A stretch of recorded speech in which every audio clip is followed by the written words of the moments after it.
This is FRM Part 1, Book 2, Quantitative Analysis, and the chapter on regression with multiple explanatory variables.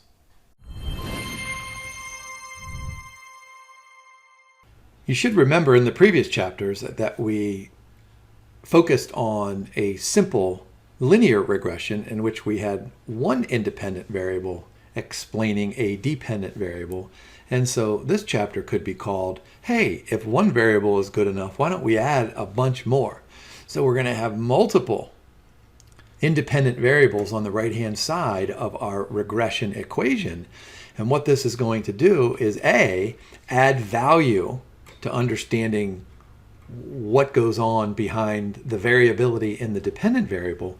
And then the second part is that there are going to be some consequences of adding. And so, like I teach my children all the time, there are marginal costs and marginal benefits with adding extra independent variables. So let's get right to the omitted variable bias.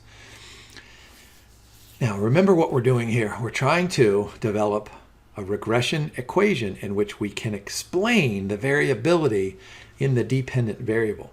So what we want to do is we want to come up with, how about if I call it a perfect model in which we have a bunch of variables on the right-hand side and they perfectly explain the dependent variable. How often are we going to get that? How often do we ever get perfection in life? Of course, it rarely happens. I mean, sometimes it happens, but it's a rare event. And so one of the big challenges in multiple regression analysis and the interpretation of the results is, do we have the right model? If we don't, if we're missing a variable, we call this the omitted variable bias. And this occurs, are you ready for this? Now this is really cool from a statistical standpoint. If the omitted variable is correlated with the movement of independent variable in the model, and the omitted variable is a determinant of the dependent variable. So omitted variable bias occurs when there's a relationship between and among the independent variables, and then if there is a relationship with the dependent variable.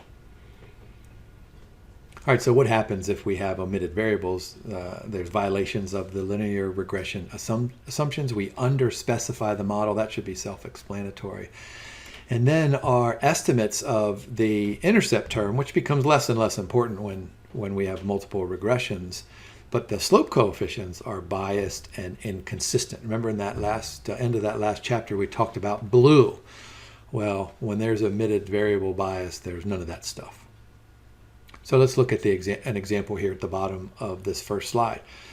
If we're trying to explain GDP growth against things such as, boy, we had interest rates in the last chapter, but let's add inflation and exchange rates.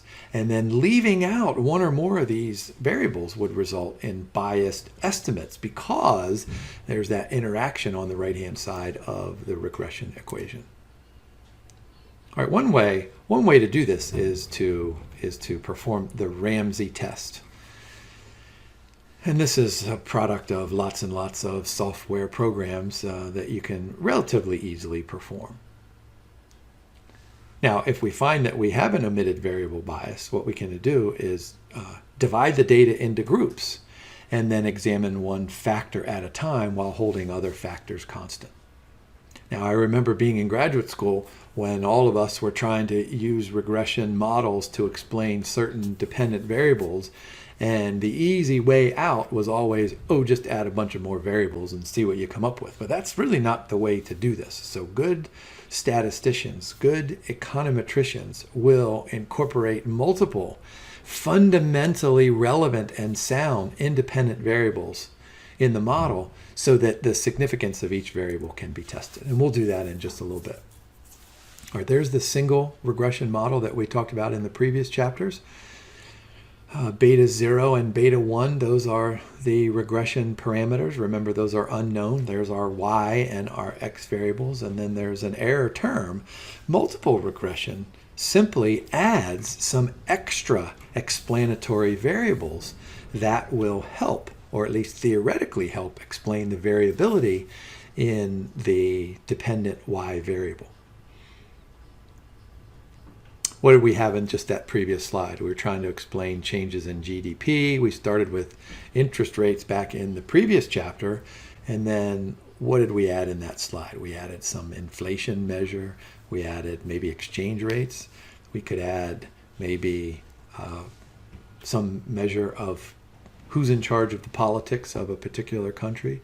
Maybe oil prices, maybe manufactured goods growth. There are lots and lots of variables from which to choose. There's the multiple linear regression model. And so note that there's a beta 1 and a beta 2 all the way out to a beta k. What that means is that we're trying to determine what is the sensitivity, what is the slope of that one independent variable while holding, are you ready for this? While holding all other independent variables constant. Now the process by which the intercept term and the slope coefficients are computed is the same thing as what we did in the previous chapter. What we're doing is we are going to minimize the sum of the squared error terms. But instead of having the sum of the squared error terms be like this big with the simple linear regression, with multiple regression, we got a big old matrix. But again, the good news, of course, and I bet you guys know this, that tons and tons of software programs do this. All right, so what we're doing here from the top, that's our theoretical model in which we define the x variables as being economically and fundamentally and theoretically sound independent variables that are able to predict that dependent variable.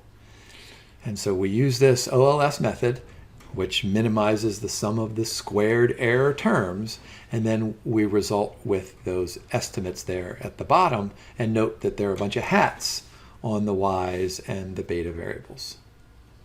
That just means that the intercept term and the slope coefficients down below are unbiased estimators of the true values in our model at the top of the page.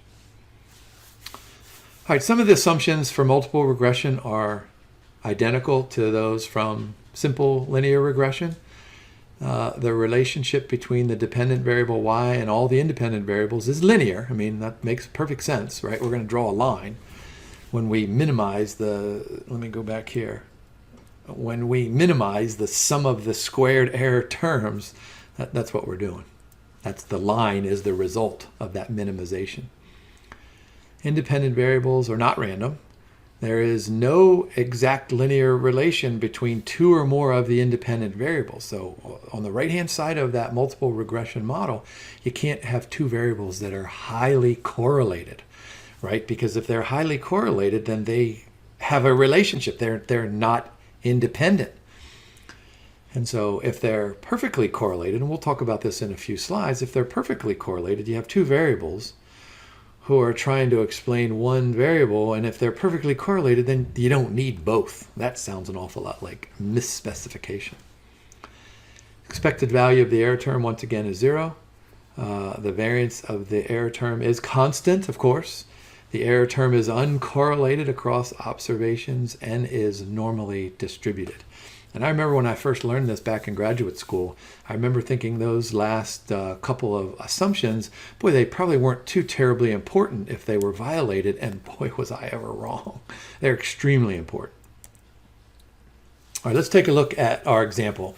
Once again, from last chapter, we have GDP growth, and then on the right-hand side, we're going to have some measure of interest rates, but then we're going to add a second independent variable. Let's call this a measure of inflation. So we're going to use 30 observations, and we go into Excel or some other software program, and we get coefficients. So there's the intercept, 0.3, interest rates 20, and inflation 15, and the standard errors are over on the far right column. So how do we interpret those rates? So what we're saying here is that the intercept term, if the interest rate is 0 and inflation is 0, we would expect the growth rate to be 3%.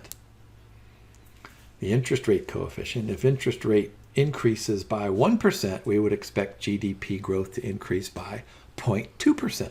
And we would expect inflation to increase by 0.15% while, and notice the underlying there, that's important, while holding inflation constant for the interest rate coefficient, and then while holding the interest rate constant while looking at the inflation rate coefficient. How about R squared? What we need to do is to ask ourselves the question, okay, here's a model. We have interest rates and we have GDP. And it makes sense that interest rates would influence GDP. But we need to kind of verify that.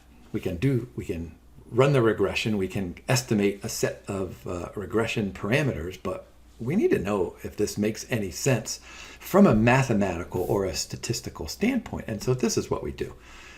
We look for the R squared of the regression equation. Look at that second bullet point. It's a measure of the goodness of fit of the regression. So what that means, goodness of fit, means I want you to think about a scatter plot. And suppose you have a scatter plot that goes like this. Can you see I'm going up? I'm going like that. And so that's a goodness of fit. That's a goodness of fit. As opposed to this, suppose you got stuff going all over the place. I feel like I'm Jerry Seinfeld. Everybody can take a reservation. You just can't hold the reservation. All right, so what does that mean? You're still going to draw a line through that, but you're going to have a great distance. Here, this is important. There's going to be a great distance between the line and all of these points. Wow, that must mean that the model's not working very well. So I want you to think about this R squared. Look at my last circle point there. It is interpreted as the percentage of variation in the dependent variable that is explained by the independent variable. All right, so think about an R square of 5%. What does that mean? That must mean that the variability in one of the variables can't be hardly explained at all by the variability in the independent variable. All right, so we're looking for high R squares. Now, comma, by way of definition and interpretation, R square can be rewritten as R times R, and R is the correlation coefficient. And so if you square the correlation coefficient, you get the coefficient of determination. Now, of course, it wouldn't be statistics if we didn't have some good formulas here. So let's look at some of these formulas. So R squared can be expressed mathematically as a ratio of the explained sum of squares. So look at the very bottom. R squared is equal to ESS, explained sum of squares, divided by the total sum of squares. And that should make perfect sense in my example, 5%. Just a few seconds ago, 5% tells us that we probably need to start over.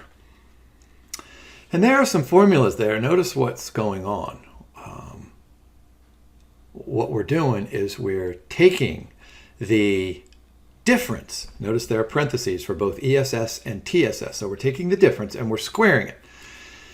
But the difference between the ESS is that we're taking the difference between the Y hat, which is the estimated value of the model, and then in the total, we're taking each individual Y value. Everything else stays the same. It's those Y's that are different. And so you get the ratio of the explained versus the total. So here's a good picture to give you an illustration here. So notice that the regression model is upward sloping. So that's the red line. So we hit the vertical axis somewhere over there going up to the Y.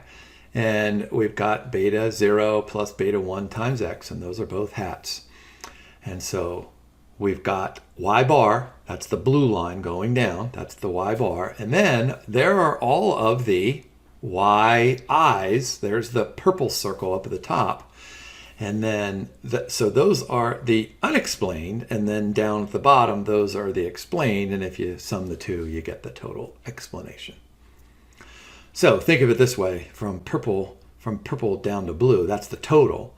From purple down to yellow, that's the unexplained, and then from yellow down to blue, that's the explained. And so clearly, total is equal to ESS plus the SSR, of course, which means that you can rearrange that formula and you can get a different form. You can get a different equation for R squared.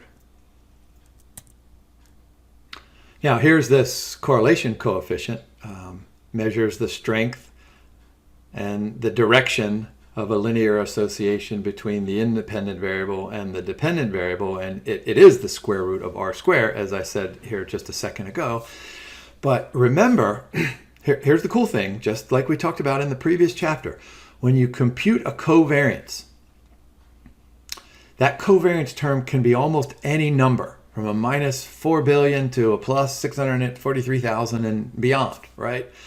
But the correlation coefficient is the covariance divided by the product of the two standard deviations, all right? So what you do is you standardize the covariance. So you're squeezing it here, just like we did when we were just talking about regular old stats in the previous chapter. Here we're doing it when we have a dependent and an independent variable. So we're going to squish it down to a more palatable range. And so if there is no linear correlation, then the correlation coefficient is going to be 0. If it's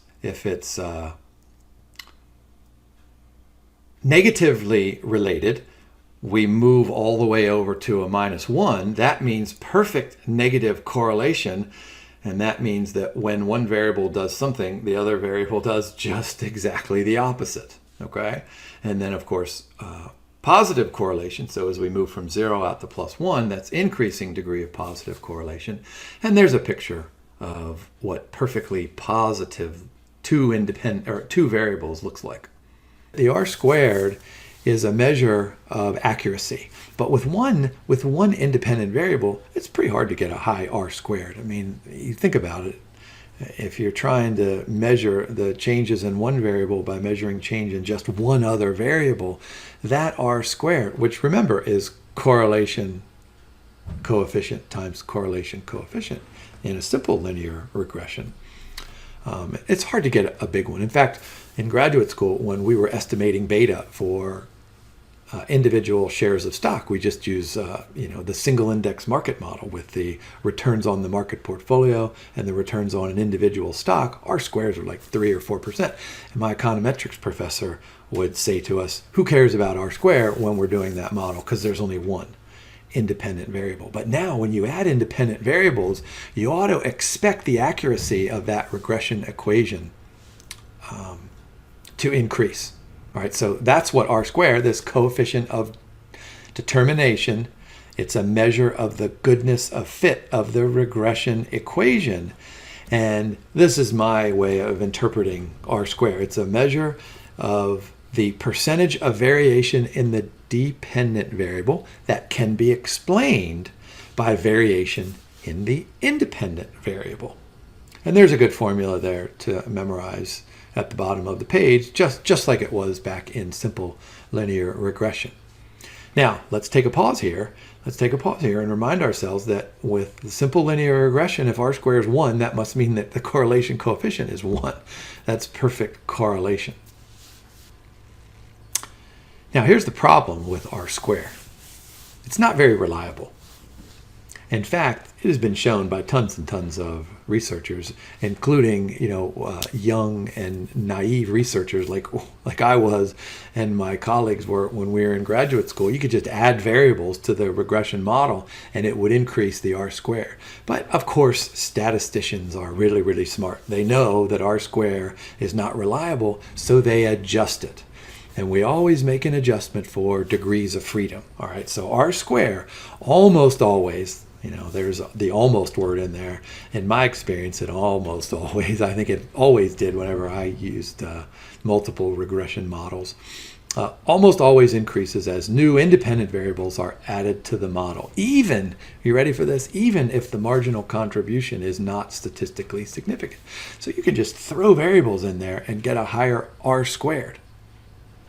So notice that second block point there. A high r squared may reflect the impact of a large set of independent variables rather than how well the set explains the dependent variable. And so that's why we adjust the r squared. And notice what I said there in that last slide, that we adjust these for the degrees of freedom. So n minus 1, n is number of observations. And then n minus k minus 1, k is the number of independent variables. And so you really just are adjusting for degrees of freedom. And that adjusted r squared is not going to automatically increase when n gets larger. Here's a quick example here. Let's suppose that we look at some monthly stock returns, 4 independent variables over 48 months. There's some output, calculate R-square and adjusted R-square. So in this case, the R-square turns out to be about 67%. The adjusted R-square turns out to be about 64%. But let's now suppose that we just simply add 4 more independent variables to the regression equation. What happens? If the new R-square increases, so where were we? We're at 67%, so the new R-square increases to 69%, but the new adjusted R-square, notice what's happening here, oh my goodness, it used to be 64%, now it's down to 62%. So looking at adjusted R-square from before and after more variables are added to the regression equation kind of gives you a sense of whether or not those extra variables were important, and it gives some insight as to whether or not they will be significant when we perform one of those t-tests. All right, let's test for significance of a single coefficient. And this is identical to what we did back in the simple linear regression model, but we have to kind of take a step back and see that it has a little bit different implications. So there's the formula there. The test statistic is equal to the estimated regression coefficient. There's the beta hat. And now in this case, there has to be a sub j, because remember, let me just swing back here. Remember, there's a 1 and there's a 2 and there's a 3 all the way out to however many there are. Then we're going to subtract the value of the estimate under the null hypothesis, which is almost going to be equal to 0, but it doesn't have to be. Like, for example, if you were doing a test of some stock returns on individual stocks versus market returns like the S&P 500, you might want to test that the slope coefficient is different from 1. We want to know if it has the same systematic risk as the market portfolio. All right, but most of the time it's going to be 0, but it doesn't have to be. And then we'll divide, like we've been talking about for many, many chapters, we divide by some measure of variability or volatility. In this case, we use the standard error. And then we've got to worry about degrees of freedom. We always have to worry about degrees of freedom. So this is going to be n minus k. K is the number of independent variables. And then remember, for our simple linear regression model, we had n minus 2 because k was just one variable, right? All right, let's take a look at an example. Our dependent variable is the change in gross domestic product. We collect 30 observations and we go out and we get some interest rates and we get some inflation. And we use the method of the ordinary least squares, and there's the regression output. So there are the coefficients in the middle column. There are the standard errors in the far right column. And so let's ask the question, is the coefficient for interest rates significantly different from 0 at the 5% level? Now look, let's take a step back here. I mean, clearly, even a kindergarten could look at this matrix and say, well, yes, 0.2 is not the same as 0. So therefore, interest rates are not significant. But that might be mathematically true. Of course, 0.2 is not 0. But we need to know if there's some statistical significance about this, which is different than just kind of a math kind of a difference. And we need to use that standard error there on the far right column. All right, so there's our regression equation in my first circle point. We've got 0.10, there's the intercept term, plus 0.2 times interest rates, plus 0.15 times inflation. Note that both coefficients are positive, and so in these 30 observations, that tells us that when interest rates go up and when inflation goes up, then gross domestic product growth will be positive. There's the null hypothesis. We want to test that beta hat 1 is equal to 0 versus the alternative that it's not equal to 0. And remember, when you do the equal sign and you put a slash through it in the null hypothesis, you're automatically assuming a two-tailed test. So there's the test statistic. Let me just go back just quickly. There's the formula. So we're taking the 0.2 minus our hypothesized value, there, that's 0, and divided by the standard error, so that gets us 4. And I know that most of you have been paying good attention here. If you have a test statistic that's 4, I mean, that's probably significant no matter how many degrees of freedom there are. But let's just make sure we look at the table and get the critical value accurately determined. So we've got 30 observations, right? We have 2 variables, so that gets us down to 28, and then we got that extra last degree of freedom to get us down to 27 degrees of freedom. So run your finger down the left-hand column of the t-table, and then run your finger over to half of 5%, right? Because it's a two-tailed test, and you get somewhere around 2.05. So our test statistic is greater than the critical value. So we say that the interest rate coefficient is statistically significant at the 5% level. Now, very quickly, before I move on to the next slide, we can just skip down and do the same thing for inflation. We could repeat this and do all that stuff there and underneath the matrix.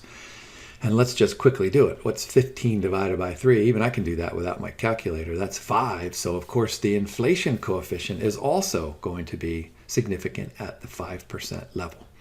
But remember, these hypothesis tests are for single coefficients. You can't use the t-test to answer the question, are all of the slope coefficients statistically significant? I'll come back to that in a few slides. Let's move on to a confidence interval then. So let's do the same thing that we did before, but instead of using the mean as our point estimate for a confidence interval, we're going to use the estimated slope coefficient, the estimated regression coefficient. Remember the example that I gave you back in a previous chapter? Whenever my son, this is my older son, plays in a golf tournament, I always say, hey, what do you think you're going to shoot today? And he'll say, oh, I don't know, 72, 73, 74, somewhere around there. And I'll say, all right, well, give me a 95% confidence interval. And he'll say, oh, I'm 95% sure that I'm going to shoot between a 69 and a 78 or something like that. And so what he's doing is he's calculating the mean, and he's calculating the variability in his golf swing, and he's thinking about the golf course, and so he's trying to give me a range, right? So that's really what a confidence interval is. But now, as it applies to regression analysis, we're going to take that estimated regression coefficient, and instead of my son kind of processing all this stuff in his brain, we're going to use the method of the ordinary least squares, which does some minimization. What we're going to do is try to minimize some variability. So that's our point estimate. So that estimated regression coefficient, then we plus or minus, then we add or subtract the critical value, which we just looked at on the previous slide, times that standard error. So that should be pretty straightforward, really based on what we talked about in a previous chapter. All right, let's swing back to this joint hypothesis test. So look at the first square point that I have there.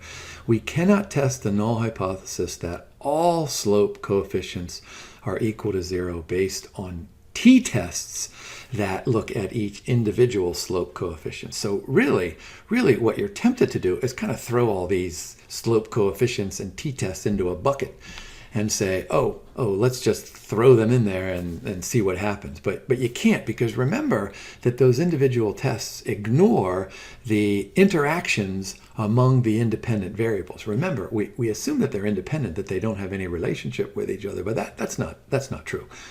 Let's go back to this example. Clearly, inflation is a component of interest rates, depending on what kind of an interest rate you make. So they're going to have some kind of a relationship.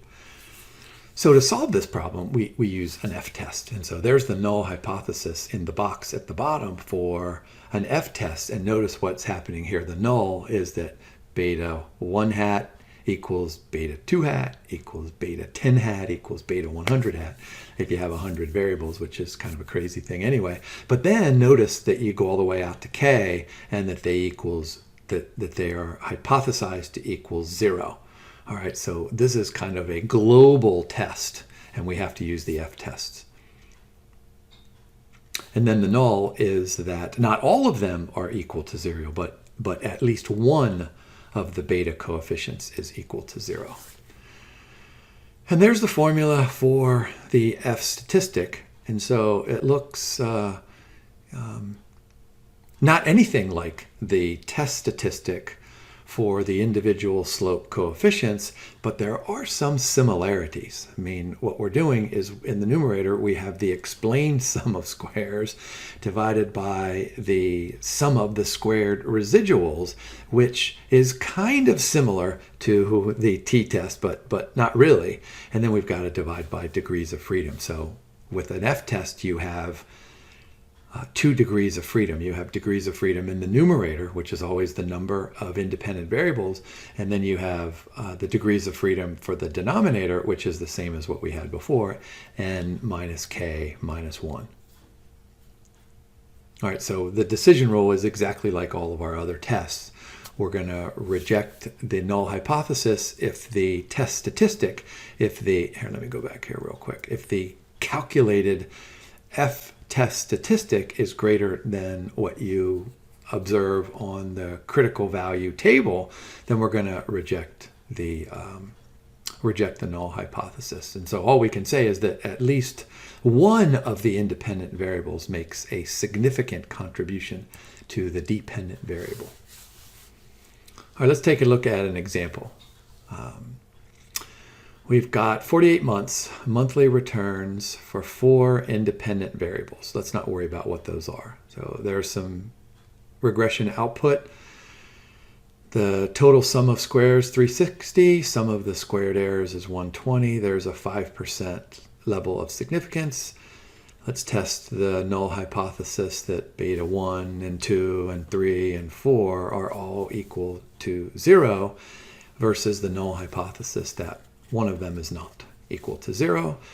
So there's our quick formulations there, and we can put that all together in the numerator and the denominator. Just make sure you're careful about degrees of freedom here. And so you get around 21. And if you look that number up on the F table, run your finger down over to 4, then run your finger over to 43. So we're going to reject the null hypothesis, and we can conclude that at least one of those 4 independent variables is significantly different from 0. So do you see how the f-test kind of complements the t-tests?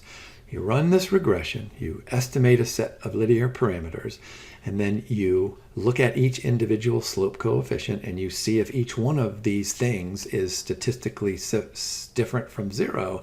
And then you go and do this kind of a global test.